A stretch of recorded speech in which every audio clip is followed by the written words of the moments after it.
C'est en 1923 que Ankara devient la capitale turque.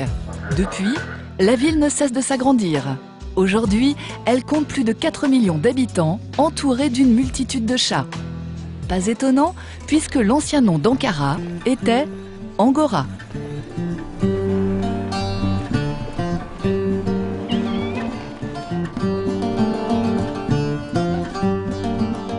Esna connaît tous les chats de son quartier. Chaque matin, avant d'ouvrir sa brocante, elle les nourrit et les caresse. Bonjour, bienvenue à Ankara. C'est une ville des chats. J'ai 30 chats ici. Ils viennent, ils mangent, ils partent quelquefois et ils restent avec moi. Il y en a 2 chats dans le magasin et 28 chats au dehors. Il y a peut-être 2 ou 3 chats Angora ici. Je pense que Angora c'est un peu plus dépressif que les autres. Hein? Moi, je ne suis pas sûre. Les Angoras sont-ils vraiment des chats dépressifs? Quelle différence entre un Angora et un Européen? C'est Arkan qui saura le mieux répondre à ces questions. Il est vétérinaire et a même fait sa thèse de doctorat sur cette race. Ces bébés ont 3 semaines, ce sont de vrais chats Angora. Et s'il faut les décrire, les caractériser, disons qu'ils ont de longs poils doux au toucher. Ça ne se voit pas vraiment sur les bébés, mais au niveau du cou, on commence à apercevoir quelques longs poils. Et quand ils grandissent, leur queue ressemble à celle d'un écureuil.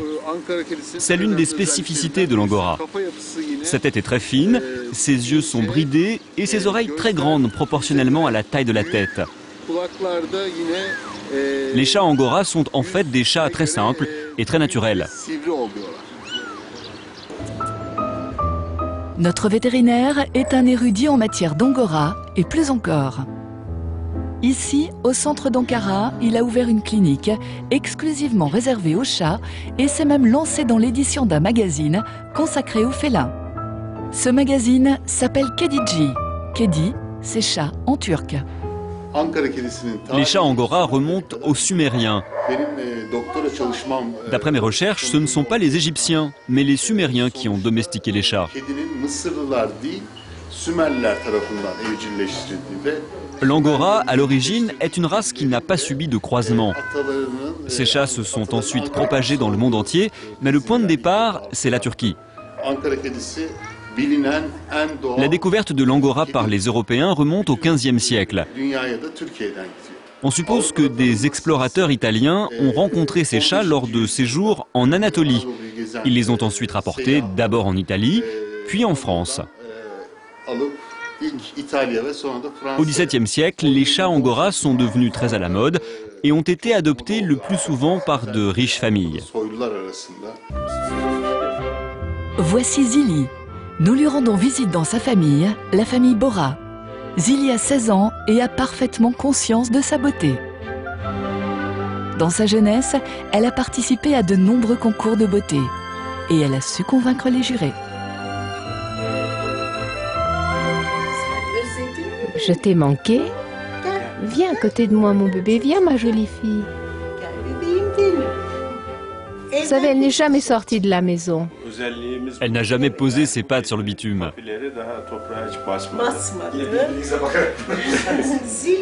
Zili est complètement amoureuse de mon mari. Par exemple, lorsque j'ai fini ma journée et que je veux m'asseoir à côté de lui, eh bien Zili est si possessive qu'elle en devient jalouse. Elle me fait comprendre, ne viens pas, je veux être seule avec mon papa.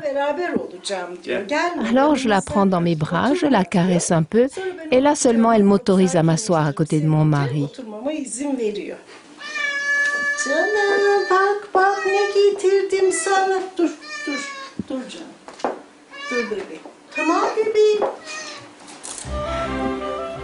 Regarde ma chérie, je te donne des petits morceaux de kefté. Même si elle a très faim, elle ne mangera jamais quelque chose de mauvais ou qui ne serait pas frais.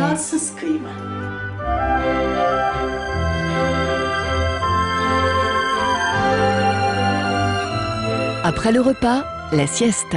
Et bien évidemment, elle ne s'allonge pas dans un panier. Non, elle préfère partager le lit de ses maîtres.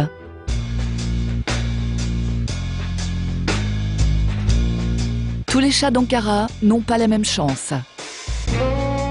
Dans les rues, des milliers de félins luttent quotidiennement pour leur survie.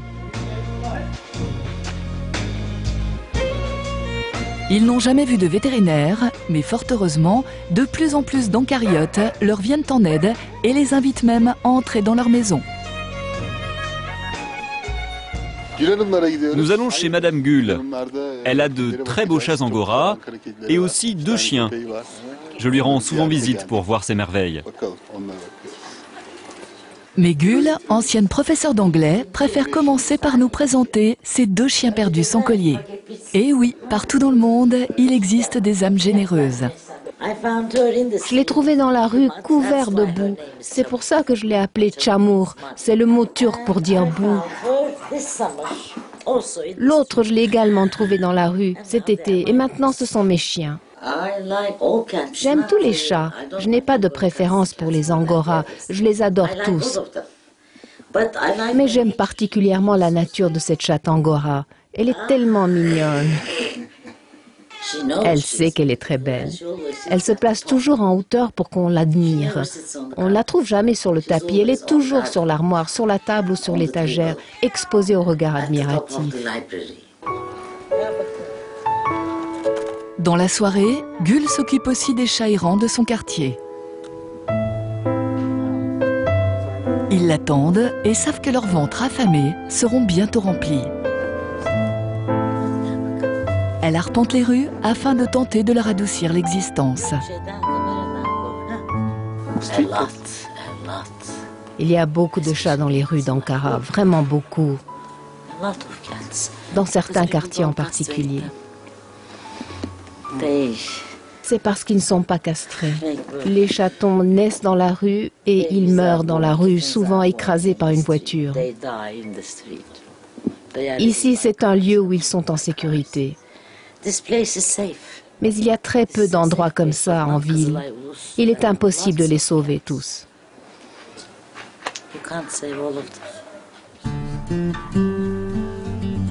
La municipalité et les associations font leur possible pour les stériliser et inciter les habitants à les adopter. Ainsi, un jour, espérons-le, seront-ils tous aussi heureux que les chats de Madame Gül. Nous étions à Ankara, la cité des chats et le berceau des angoras.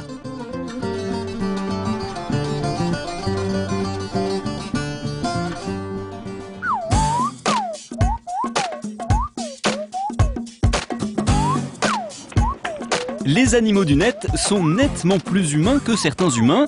La preuve, voici le tout premier chat à tester la toute dernière petite merveille informatique. l'iCat.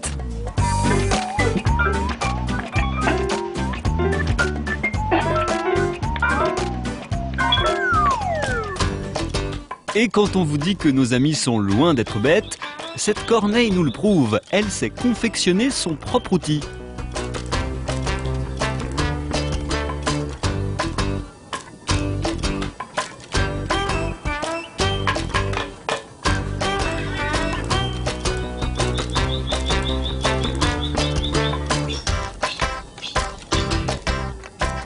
Bravo l'artiste!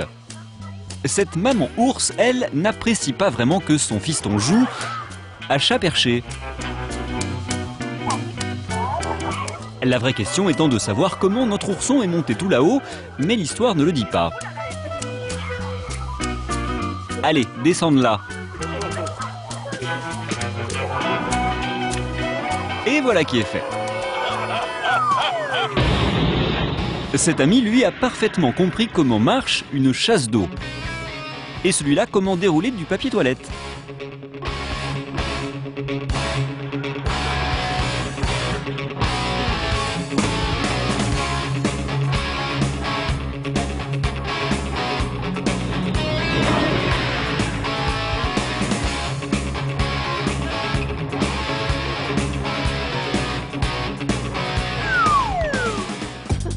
S'entendre comme chien et chat, ces deux-là ont parfaitement compris le concept.